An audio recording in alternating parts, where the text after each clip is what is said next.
What's up, guys? We're back and hopefully ready for our next GSL Best of 5 Code A game. Looks like we're about to jump into it, Tasteless. It's Bomber versus Shine here. We're going into Bonnie Research Station, map number 1. As we were saying before, great map to start things off on. Yeah, great map indeed. We do apologize for the delay. There was some problem with the actual PC part of Shine's computer. So we got that swapped out with one of our backups. We're ready to go. One of the things I really do love about doing GSL is things are so streamlined out here. Yeah. I've been to so many events. You know, I've casted all over the world, man. Delays usually so much worse, but once we have any problem, fix it right away. Yep. Up here in the top, in the red, our Terran player. Bomber. No team. Yeah, teamless. Unless he was just sponsored by Red Bull again. I'm not sure. And down here in the south, Samsung Galaxy Can Shine. almost let that one slip away from me, Tasteless. The intros are hard, man. That's why I'm making you do them today, Valdez. Yeah, taking a load off your shoulders. Now here we see, I think this Bomber. is bombing the sun. The shine of the sun, maybe? The shine of the sun. Listen, I could have been an art major, in case you're wondering. I get it. Yeah. All right. Also, thanks to our sponsors here at the bottom right. You guys got a bunch of them. Doing We got a well for bunch of yourselves. Yep. We got a multitude of little sponsors down here. The GSL is back. The GSL's back, guys. You guys were saying 10 game, but it's not 10 game. So we have right now Shine checking for, looks like just any proxies, anything weird. He's like, well, before I do anything cheesy and crazy, I better make sure he's not doing the same thing. And he's like, okay. So Shine is a tricky player to play against. I did not know about this. The 2-0 lead here. That's interesting. Yeah, in the 2013 Season 1 Code S round of 16, in fact. That was a while ago, though. Like That was. I'm not sure if those stats really. Well, I mean, it is also. I didn't even remember that game. It's Yeah. funny because I'm sure you have the same thing. Neither do I. When you cast StarCraft every week, these games all start to kind of blur together. Yeah, it's hard to keep everything, in your mind, just remembered. For sure. So we got the Overlord coming up now. And so far, nothing extraordinary here. We have Bomber going for a barracks just now. And he's doing that after having, the command center just now, after the barracks was made. Yeah, and look at this. Shine's going to go for the hatchery outside his main. There's a couple of reasons why this is better. You get that free third base in the back, and also the creep spread outside your base gets out there a little bit faster. Yeah, if you take that I base. really like what you said about that. I think it's really tempting for a lot of newer players to try to take the back base because it feels so safe, but this is really Shine looking towards the future here as to what the best play is. Speaking of Shine, he's already scouted the exact time of when that command center was built, so he basically knows every structure that Bomber should have here. And it looks like Bomber's saving up to get a third command center. And there it is, started just now. I like it on this map. You do get that one ramp to defend. It's no kind of wide natural ramp on this specific map, so it's a lot easier to just defend that very greedy 3cc play. Shine, known to be a very aggressive, kind of cheesy player. I wonder if he sees that. Will he go aggressive here? He does go for the speed before even getting a third base here, and he's actually going to make a Baneling nest. Oh, no way. Are you telling me Shine's going to do a Baneling bus on this map? If you guys don't know Shine, well, this is a good first introduction in game number 1. All right. And with this build, he doesn't even have a bunker. I want Shine to eerily turn towards the camera we have on to him and just mouth out the words like, "What is late game?" and then just blow up the entrance. He's making a bunker here. Bomber's finally. like, God, I spend so much time trying to learn how to develop into my late game tech. And people like Shine, they just ruin it. They just ruin it. But you know what? This is what it takes to win sometimes. Yeah, I love it here. It's a really good read out of Shine. Shine known as an aggressive player, but sometimes he doesn't do it if the time is not right. Something we talked about a lot with Shine is that he just knows how to win. And this is one of those moments in time. He sees blood in the water and he's saying, okay, I have this one small timing to make it work. And that's exactly what he's going to do here. Well, we have 6 banelings now being made. And that's going to go up to 8 here. The rest are going to be additional lings coming out here. He might not even get a next Overlord here as he just bombs through this. I think you just stop at the 52 Overlord marker, as you could just keep making lings to try to crash through here as the banelings and lings are actually dying in the process. And here they come now! Oh boy, gets double supply dupes here. He keeps 2 of these banelings alive as well. There's only 5 Marines out here. Now the banelings don't have the cleanest connection here. Well, now they do. Now they do. Man. That may just be too much, man. This is a decent position for Bomber here. It's actually pretty funny what's going on. It's time for Bomber to turn his ID into blooper. So he's got the lings back here. He's doing a good job coming off these SCVs. This is a good thing about the strategy like this, is you could punish them in the back of the base. The Marines have to go back. What's in the front? Nothing. Yeah.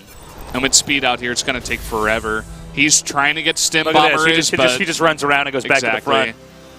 He doesn't need to fight these Marines, like, ever. The 2 supply depots are back up, but whoa, attack with the rest of your stuff. There we go. Oh, get those banelings through. Whoa, bad.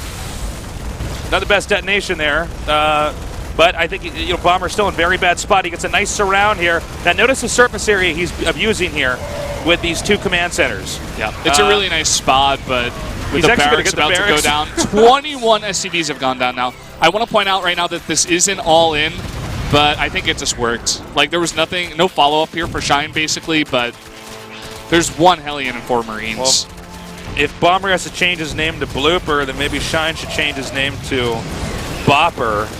Yeah. Because this game is a bop. Definitely a bop. Well put, Tasteless. Thank you, guys. I write my own material. If you guys are wondering, where do I come up with this stuff? I just let myself go. Yeah. So this series is so far off to an expected start here for play style. Yeah. I did think that Bomber was going to be a bit better prepared. No banelings here. What is the story with that? Gas also for a little bit there, rising very slowly. By the way, Stim is done, although not a lot of Marines here to accompany this. This should be the killing blow. I think Shine might just transition. He definitely wanted to take those gases a little bit earlier than this, but I think he's done enough damage. Like, he certainly has. There's 13 workers here. Yeah. Look at this. Now he's going to come in here with more of these lings. Probably, going to surround there in the Hellion. Oh, boy. And now he can just go for some SCVs. Now, a lot of these SCVs are very weak. Yeah, very weak. So he can just go over here. Num, num, num, num, num, num. He comes right over here to this base in the back. Now, no, Terran can't really mine from here. Not that he really has enough SCVs to do so. He's even baiting out stims here. Watch, they're going to get away. He'll probably have to stim again to keep chasing these. Well, or the Hellion will clean this up. So it's 17 workers to nearly 50. Yeah. The one, I guess you can call it a saving grace, is that he did get 3 command centers, 3 orbitals now. That is very true, Valdez. I mean, he can't be broken for the time being. So with the 3 CCs there, I believe it's actually 3 orbitals. Yeah. He can have a lot of mules landing down here, so he can play a little bit of catch-up, but this is not the game Bomber wanted to play here today. No. This is like extreme catch-up, man. There's like just a regular catch-up setting, but then you can turn it up to hardcore mode. That's where Bomber's playing. You know what this right is? now. This isn't even hardcore mode. This is European extreme setting, okay? You didn't play enough console games growing up, Brandon, but what I just said there was pretty good. This is just really, really difficult. Bomber is in such bad shape. Let's see if these Hellions do anything, though. He can maybe get some kills here and start to, turn the tide. These are a lot of Hellions. Already getting 4 drones, now 6. 5 Hellions still alive. Oh, nice. Really nice hit. Nice. But you know what? 32 to 49 here for workers. Just making it closer. An Overlord is being sacked here in order to gain a little bit more intel to get a read on what the current production looks like. It's always a little bit tougher when you're in a game like that, regardless of your skill level.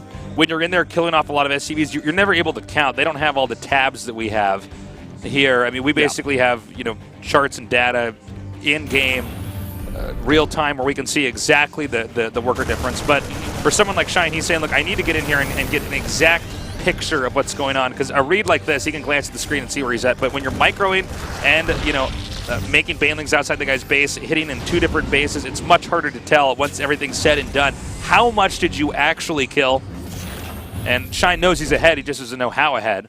You know, can he make even more risks? Can he tech a little bit harder? Can he make more drones before making that army that should cement his lead? That's what he was doing back there. Kind of a weird drop coming out here from Bomber. I think that was a mistake, only putting 5 Marines in the drop. And Shine should have pretty good advance notice of this coming in here. 9 mutas on the way. And this may just be the last drop we see in this game because of that. Medevac's moving out now. Yeah, even the upgrades ahead here for Shine. Yeah, like, he transitions perfectly. Like I was saying before, he goes for a certain kind of all-in play, and if it doesn't work or if he gets like a decent amount of damage done, he transitions with the snap of your fingers. He goes right into economic play. He's really good at macro games as well. He just likes to play this style. That's the thing. Now with the mutas coming up here, he can hit up here in the back of Bomber's base while smashing into the front here. There's a lot of lings being made, and the mutas can even accompany the lings once they come up here into the front. Now, he can pick off a few SCVs, Marines. He doesn't have to engage the turret. This is going to pull Marines from the front. Okay, we already see them coming back now. It's going to pull some Marines back up to the front, and then eventually into the that expansion. Either that or Bomber will make more turrets. Either one is a win here for Shine. And as you can see here, Shine is basically punishing the fact that Bomber is so spread out. Yeah, he's got total map control with this. Like, finally, the 3rd CC lands, and he's just controlling the game 100% here. He's gonna possibly put on some aggression towards that 3rd base now. Yeah, this is the whole plan. You go in there with the mutas, you make the Terran, make the defense in the back, group up over here to the front. You can see Marines and Medevacs are sprinkled all over here on the map. And now he's going to try to engage up here to the front. Now the Banelings, although they're not accompanied by any. GG. Oh God! Excuse me. No micro at all. There's like no micro at all. He was just too far behind. Like, that's just the ending of the game where he's like, I don't know. I guess I'll A-click these over here. Yeah. There you go, guys. Game number 1. Wow. You can see is also like towards the very end, right after he GG'd, Bomber just kind of laughed after he GG'd out of the game. He's just like, oh, whatever. Like, I'm already out of this game. On to the next one. You just gotta let that one go. Well, this all goes back to the starting strategy, which, like we said, Shine does this sort of stuff. And it seems to work. I think part of it's because occasionally Shine does play these very normal-looking games and looks, in some ways, even more solid than his opponents. He shows that he can really execute it, which I think throws players off. I think Bomber, this is going to follow the tasteless thesis for GSL Code A and best of 5 so far this year. Yeah. Tasteless thesis is saying we are going to see more cheeses at the starts of best of 5s now than ever before. That seems to be the trend now in a starter. Definitely is. Usually for the guy that's winning. Even today. And even today. I mean, and I know that Ragnarok's build wasn't exactly a cheese, but you get my idea. The out there strategy that they can't prepare for. Something different. Yeah. Or and some quick win. There was something to be said about Bomber playing extremely greedy in that game. Like, 3rd CC before a factory. But he just was not ready for Shine was ready for what Shine was putting in that game. So up here in the top right in the red are Terran player. He's down 0-1. Bomber.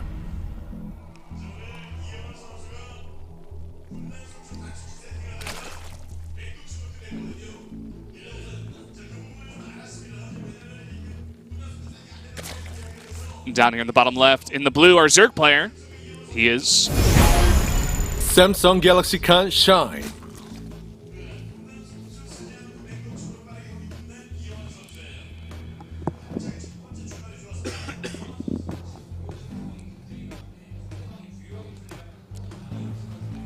Oh boy.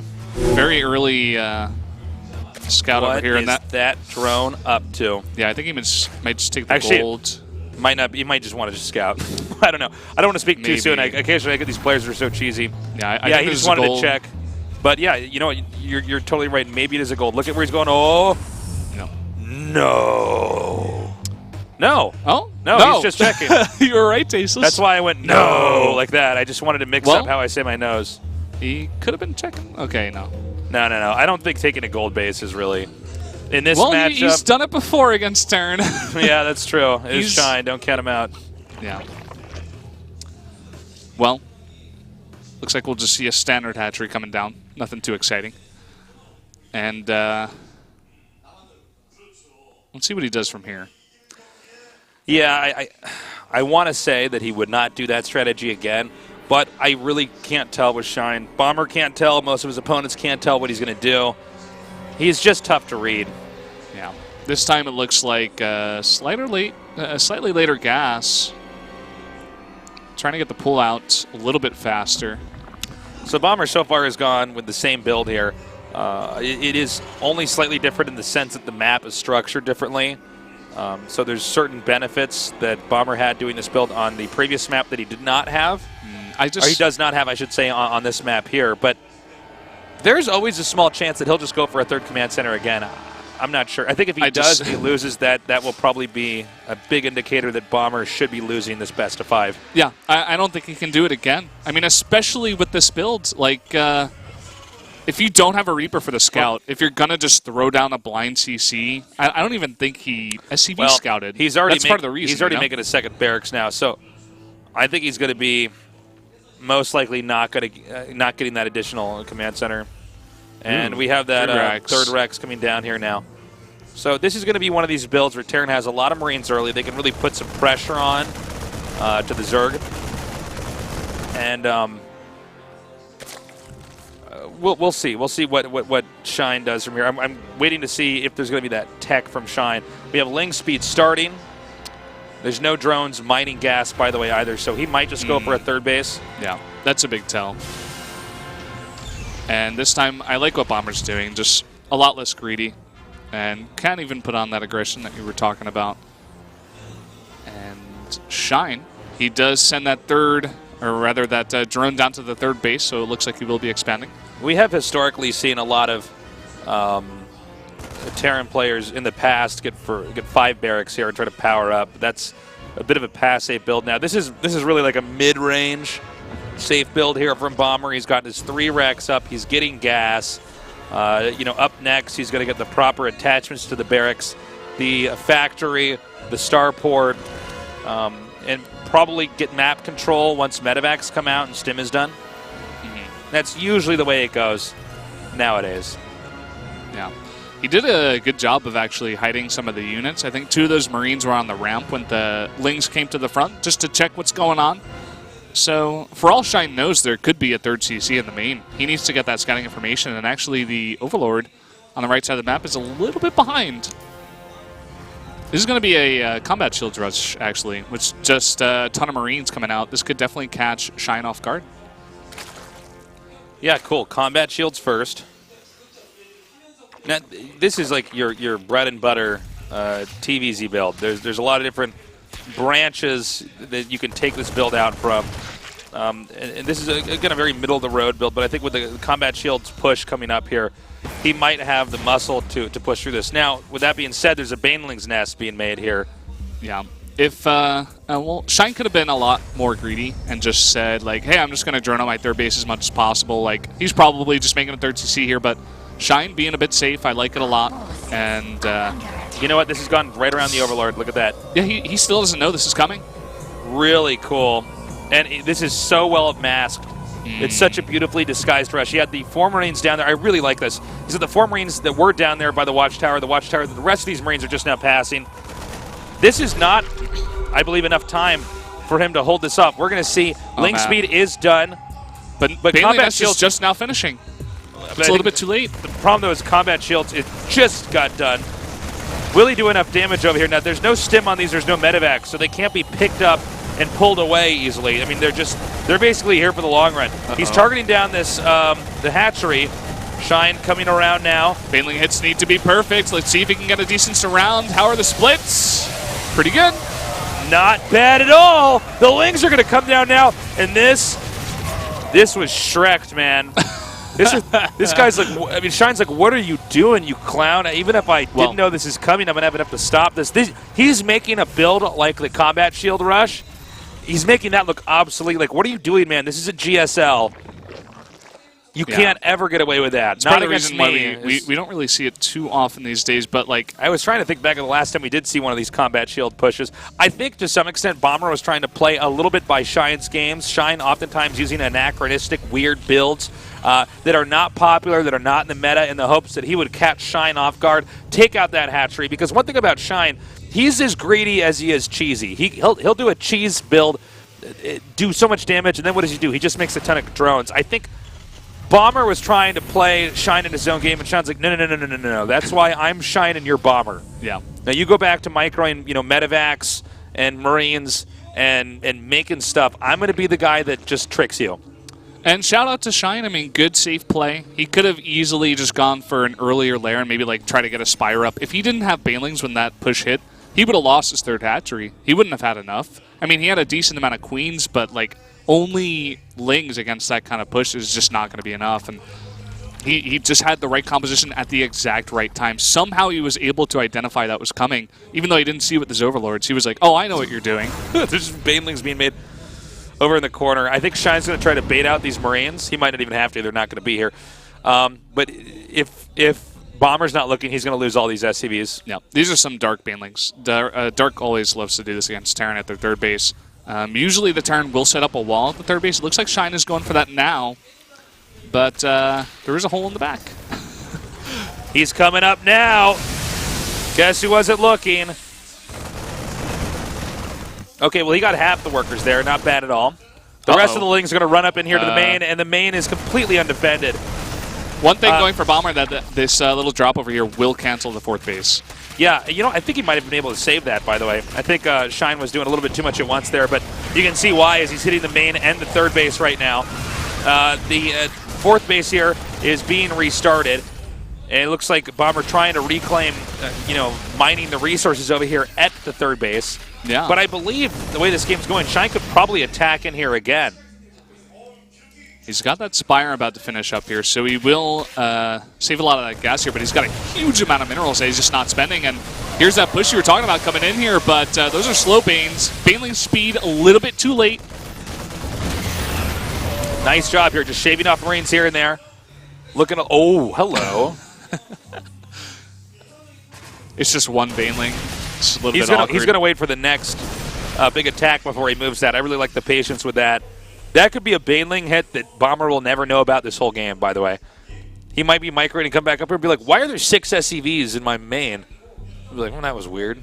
If he doesn't watch the bot, he might just never know. Let's see. Well, yeah, kind of awkward. Only one Baneling isn't enough to kill all the SCVs. I thought some of those would have been a bit more bruised there, but I guess not. So the Lings are going to come up now. There's nowhere to land here for these Marines and Marauders. The Mutas are now going to come over here, but did the Mutas not get there in time? That's the other big question. No, unfortunately not. He's cleaning up now this expansion over here. The Widow Mine goes down before it can even be burrowed properly. The Muta is going to be able to hit this command center. The bulk of the army now coming back down here because they were initially up there to chase away that one Baneling that detonated. Baneling speed is finished. Oh, God! GG! I guess that Baneling hit the SCVs that were hit later on. Shine making it look easy today, TvZ, I really have to say. Totally shutting down the push from Bomber. Like, just made it look like just really, really bad. Bomber looked like he's looking like a StarCraft player from 1998 right now. This is this is pretty bad. And I think Bomber knows it as well. Getting a seed into this GSL, especially the Code A, who knows how much this guy is practicing? I mean, he's not on a team. He's been around for a very long time. I'm sure he's got a lot of friends, a lot of really good pro gamers to practice with, but that's nothing compared to having a team, man. Yeah, he's just not showing up today, and it's blatantly obvious here, TvZ. There is a big disparity in skill, but let's all bring this back to the openers so far. Opener 1, Shine does a cheese, Bomber. You know what? He did a build that played right into the way that Shine stereotypically plays. Yeah. Game 2, Bomber is doing a strategy I swear is like from Wings of Liberty, the combat children. We've not seen that really effectively used in a long time. Yeah. There's a million reasons why you don't do it, but I was holding my breath on that for a little bit because I thought there was something else that was going to be the follow-up that made sense. There, simply put, was not. Yeah. He was just trying to catch Shine being greedy, and Shine was 100% prepared. Very, very telling, by the way, when you see a build like that where the Marines do sneak out and get, 75% of the way across the map and the strat still doesn't work. Bomber has to win the next 3 games or his story in the GSL is done. Up here in the top right. Bomber.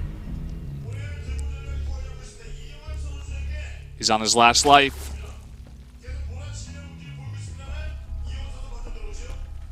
Down here in the bottom left, in the blue, up 2-0. Samsung Galaxy Khan Shine.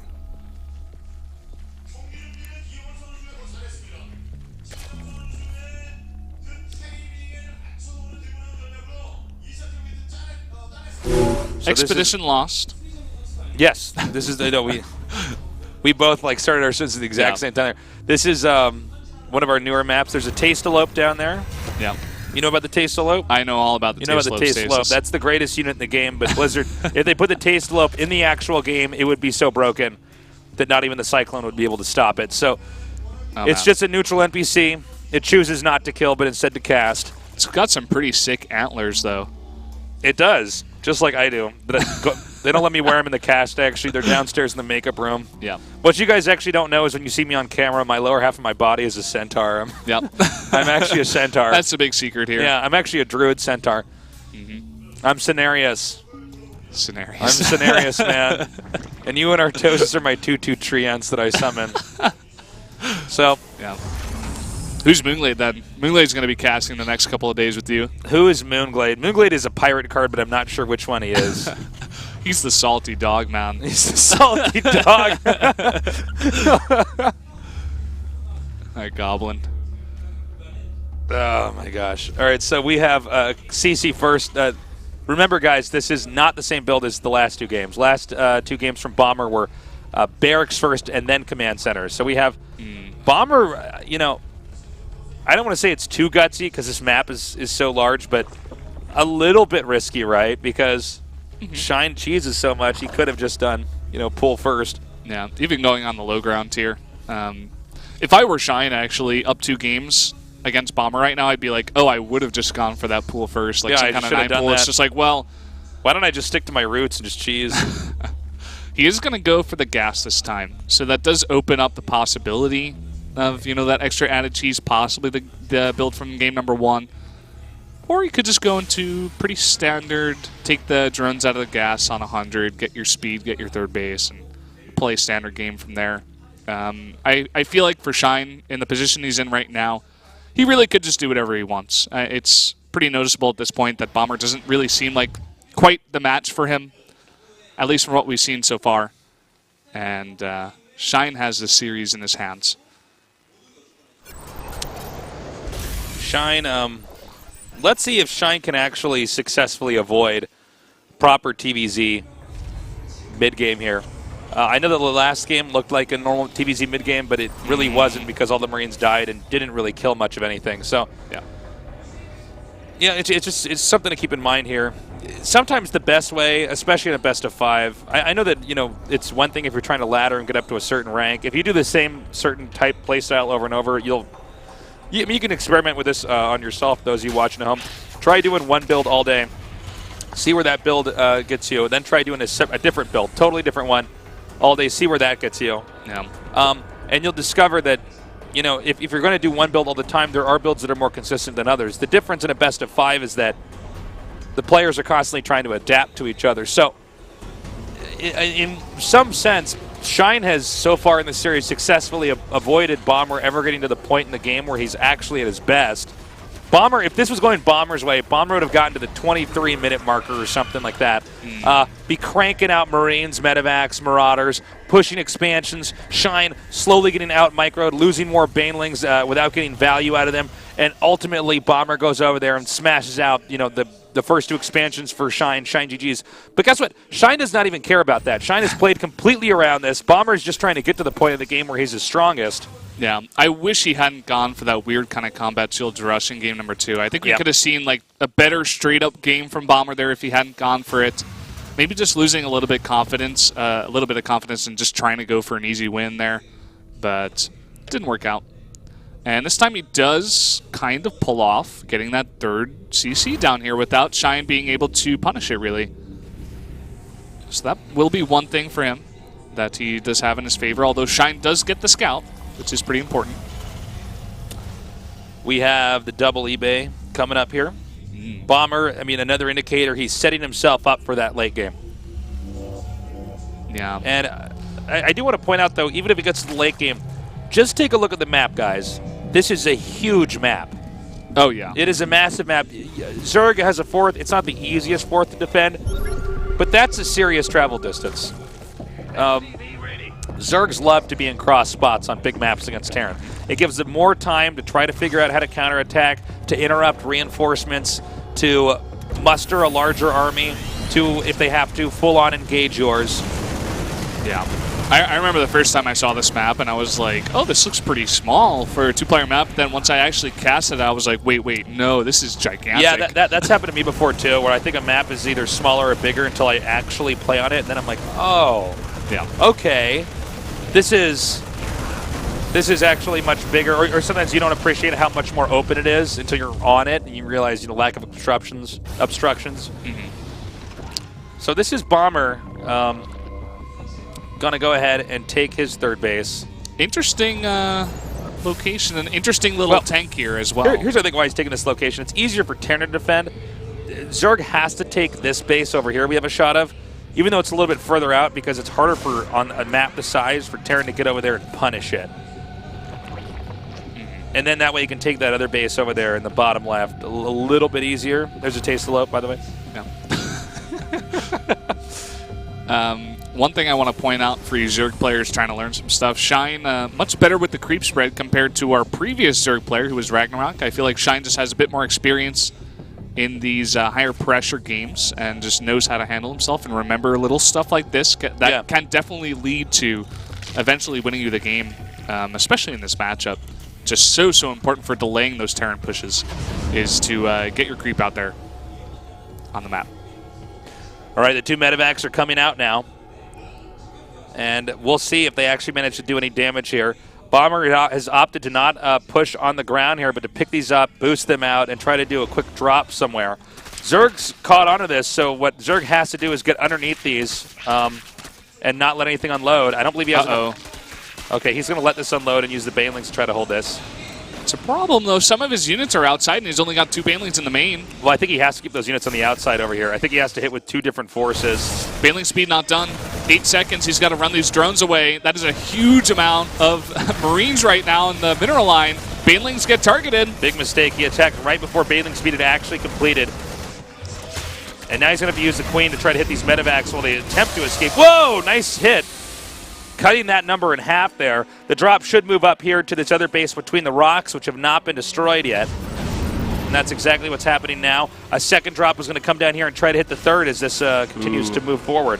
But mutas are hatching, in fact, 11 of them, so this should end pretty quickly here. Let's see if Bomber can save the medevacs while this is going on. Nice targeting on the Banelings he's going to pick up, and well, Bomber's not going to go straight to that third base. I think he could have a lot of the Zerg units out of position, but just going to try to clean up the creep at first. And now he's going to stim in here, actually. And where are those Banelings? Not morphed yet. They're coming up here now. Medevacs going to go back northbound. All medevacs were saved, by the way. Which means even though the attacks didn't kill much, he really didn't lose that much either. The Marines are the most expendable unit for Terran. Yep. Losing the medevacs is where it becomes much more problematic. You want to be building that medevac bulk the entire game. And this is that point in the game that you were talking about that Bomber is very comfortable in. If you look right now, his upgrades, right away he goes into 2-2, whereas Shine, I think he just forgot, or he's just not paying attention because no 2-2 on the way. He's going to be so far behind, and Terran's going to be even that much further ahead. Wouldn't it be funny if he hit the factory with that? That would have been embarrassing. All right, so we are now in a position where both bases can be hit. Bomber's pulling back. Look at the mini-map. Bomber turning around. That's exactly what Shine wants. And is he listening to the cast? He just turned right back. What is he got GOM on right now? Like, okay, so he's turning around now, saying, wait a minute, that's exactly what he wants. I need to stop. So he's coming back now. Ooh, and a lot of Banelings were morphed here, but they all explode on Marauders, and there's a huge amount of Marines in here. Oh my god, medevac's being cleaned up. This is a big army. They should be able to get this hatchery, but will they be able to get back home too? Tons of Banelings rolling through now. I think he should be able to clean up the Terran here, and even coming behind, trying to pick off some reinforcements, but no Banelings in this mix. You know what? There are almost enough, though. That did an ample amount of damage. But Bomber's not going to stop. He's going to keep pushing up here. In fact, excuse me, Terran's supply, 150 to 125 here. So that's pretty substantial. The Muta count we don't see just yet, but we know there's 4 coming out here, and there was a good amount of the Mutas staying alive for most of this game. Muta count is what's going to allow him to bounce back with all this. He has to have... where are all the rest of his Mutas? Am I missing something? They may have died. No, really? I think it's definitely possible. Did we see that on screen? No, I don't think so. I don't know, because he had a huge bulk, but yeah, I mean, I just see these 4 flying around, so I guess I might be totally wrong. It might just be split up a bit, but... All right, well, here's another big attack coming up over here. And this attack is one that could be cleaned up if the Banelings can connect up here with this chunk of Marines, but they do not. Bomber is not stopping. He's continuing to push forward here, a force to be reckoned with. Yeah, Shine is just down a whole set of upgrades right now. He really lost control of this mid-game, and Bomber, he's playing his game, man, just like you said before. Looking really, really comfortable here. Well, this game is looking to bring us into game number 4 right now. Shine definitely allowed Bomber to get to where Bomber is at his best, and I think this should be the killing blow coming up here. As although Shine is doing a decent job of trying to stop reinforcements, it is simply not enough. GG. Bomber wins 1 of the 3 games he needs to win consecutively to move on to the GSL Code S. Yeah, Bomber looking good in that game, but Shine kind of just being too passive, I think. That backdoor attack towards his natural, I think, was a step in the right direction, but he just didn't commit to it entirely. It looked like Bomber had some decent reinforcements in the main to push that back. And again, the story of the Mutas, a lot of them kind of disappearing. Not sure what happened there. Maybe he just went in and attacked a bunch of Marines by accident or something, and a lot of them just disappeared. Well, Bomber is finally today been able to exhibit what he's best at, which is the textbook Terran versus Zerg, the traditional TvZ that you'd see if you watch any pro match, and that's what he's best at. Pushing, harassing, securing the map while continuing to expand, never missing a beat, and ultimately crushing the Zerg. Yeah. Will Shine let this happen the next 2 games? We're going to find out in a little bit after this short break. Stay tuned.